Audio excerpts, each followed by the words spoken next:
Assalamualaikum warahmatullahi wabarakatuh. Kita masuk ke tafsir surat Al-Anfal ayat 30. A'udzu billahi minasyaitonir rajim. Wa idh yamkuru bikal ladzina kafaru liyuthbituka aw yaqtuluka aw yukhrijuka. Dan ketika mereka merencanakan tipu daya terhadap kamu. Siapa mereka itu? Ya orang-orang kafir.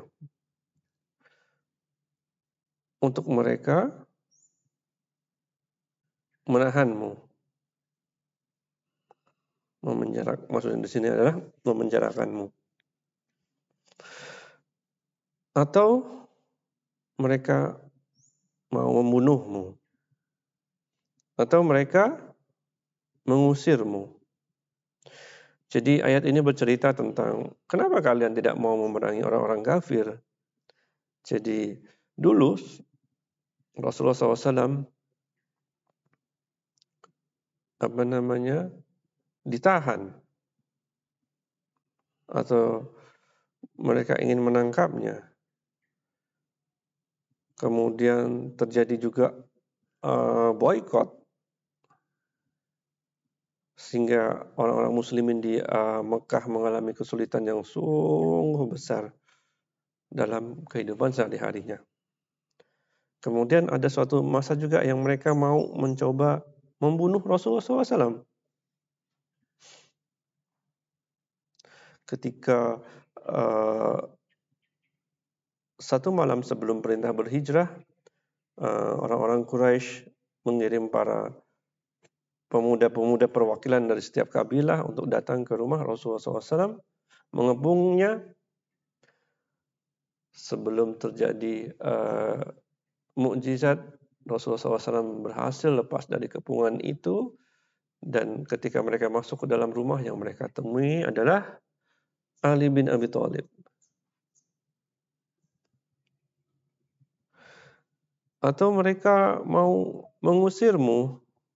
Jadi ketika Nabi SAW berdakwah dan mereka selalu kalah dalam argumentasi, mereka ingin mengusir Nabi Muhammad SAW dari kota Mekah. Jadi betapa komplit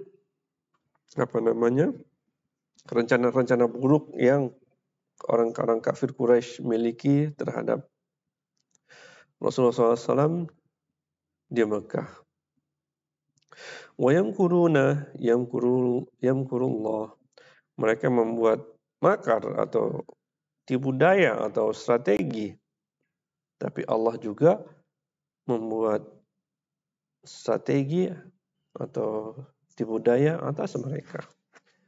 Jadi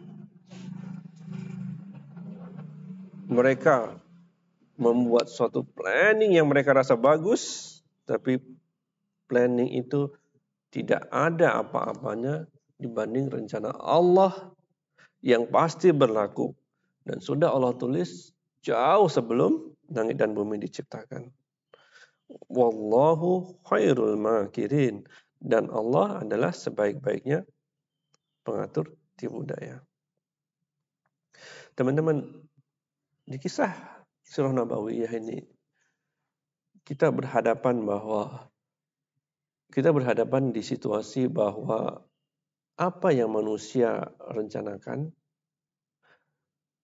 sebaik apapun rencana itu, nggak bisa teman-teman untuk mengalahkan rencana Allah.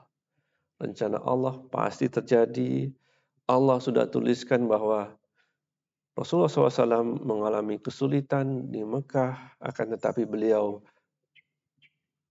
bisa lari dari semua itu, selamat dari semua ujian pembunuhan, boykot, kemudian pengusiran, sampai beliau akhirnya berhijrah ke Madinah, mendapatkan tempat yang baru, mendapatkan cukup pasukan atau manpower yang walaupun belum sebesar orang-orang kafir. Ingat, perang Badar 300 lawan 1000, Tetapi ketika Allah sudah tentukan bahwa Islam akan jaya dan menang, teman-teman, lihatlah, tidak ada usaha manusia untuk mengalahkan keputusan Allah itu. Jadi ini yang mesti kita pahami dari ayat 30 ini. Wa idza tutla 'alaihim ayatuna qalu qad sami'na law nasha'u laqulna mithla hadza in hadza illa asatirul awwalin. Dan apabila dibacakan kepada mereka ayat-ayat kami, mereka berkata, sungguhnya kami telah mendengar. Dan kalau kami mau, tentu kami dapat berkata atau membuat yang seperti ini. Itu tuh, Quran itu tidak lain hanyalah seperti dongeng-dongeng orang dahulu kala. Jadi di sini Allah lebih memperkuat bahwa kenapa kalian itu tidak berperang melawan kafir Quraisy. Lihat nih ejekan kalian ketika Allah turunkan Quran, ketika dibacakan Quran kepada mereka.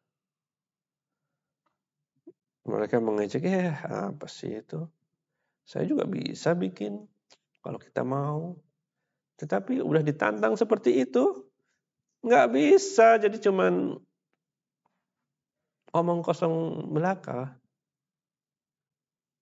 Tapi tetap bahwa Allah merekam itu semua dan Allah sampaikan di dalam Quran. Nah, kemudian mereka juga berkata bahwa apa sih cerita tentang Nabi Adam, penciptaan manusia, Nabi Nuh, banjir. Nah, itu tuh cuman dongeng-dongeng orang zaman dahulu. Tulis lagi. Hayo. Itulah ejekan-ejekan yang mereka sampaikan seolah-olah mereka punya kemampuan untuk bikin Quran. Seakan Quran itu rendah nilainya hanya seperti dongeng-dongeng orang terdahulu. Itulah kenapa azab datang kepada mereka melalui perang Badar. Itu dulu teman-teman. Assalamualaikum warahmatullahi wabarakatuh.